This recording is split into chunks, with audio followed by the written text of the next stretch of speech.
Like, God really gave me those 10 years to find the perfect set of doctors, perfect set of team.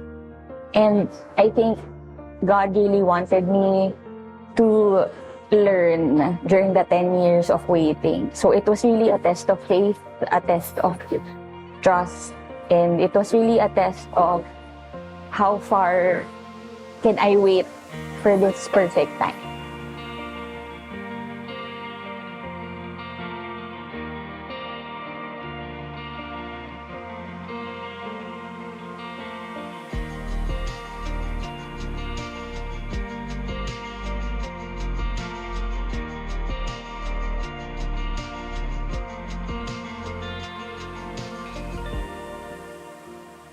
Ten years ago, I experienced some abdominal cramps.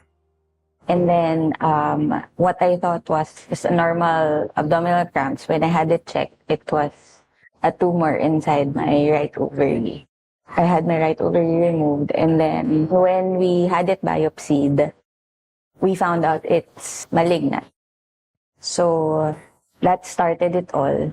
I didn't know how to process it. Everything was a blur after that. So I was crying. My parents were comforting me. And then that night, when I was crying in my bed, a friend called me up. And then she was also actually diagnosed with cancer.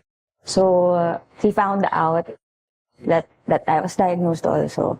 So she called me and then she said, when I was also diagnosed, her first prayer was prayer of acceptance. That's what I did. So while praying, I was praying for acceptance of the cancer. I was praying for strength. And inside me, I knew I had to fight the cancer. So that's where it started. I had to go through chemo. After the first regimen, there was a kind of parang a lump on my abdomen. I had my CT scan. We found out that there's a bigger mass inside of my abdomen. So the doctors tried another kind of chemo to shrink it, but it wasn't working. We were hoping to have it surgically removed, but the doctors then were saying it was impossible for them to remove it because the mass was lying on my major artery or my aorta. So they didn't want to remove it. They were saying it was impossible, that any moment I can bleed to death on the OR.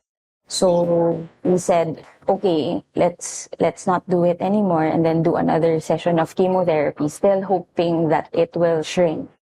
2022, I was already feeling some pain inside, like at the back.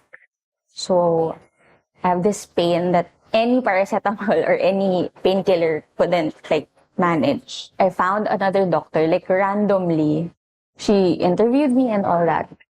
Got my history. When she checked my CT scan, he said, "Are you sure your doctor said before that it was inoperable?" And then I said, "Yes, doc, because they didn't want to touch it." And then she said, "That's impossible because look, the space, it can be removed." So when she said that, there was this weight lifted off her shoulders. So we had this big hope instantly because of this new doctor. So that was June 2022. She had me meet up all the other doctors, and all the other doctors were like, "Oh, we can remove it."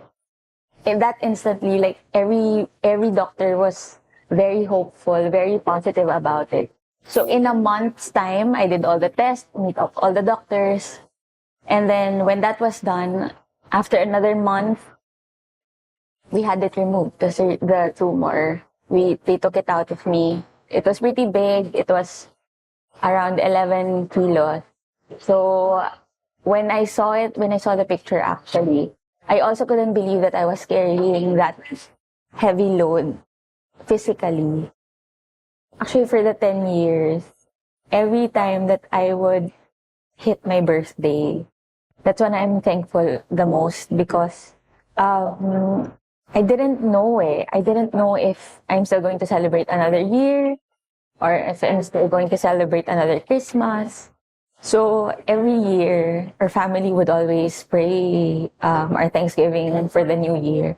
So my prayer would always be like, thank you because, I'm still alive for that year. And I still get to experience another year of being with people that we love.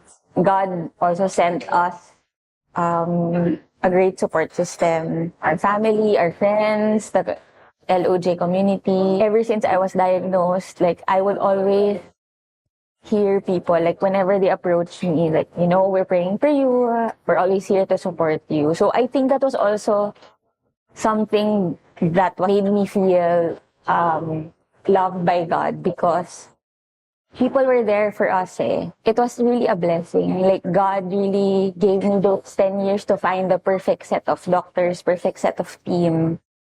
And I think God really wanted me to learn during the 10 years of waiting. So it was really a test of faith, a test of trust, and it was really a test of how far can I wait for this perfect time.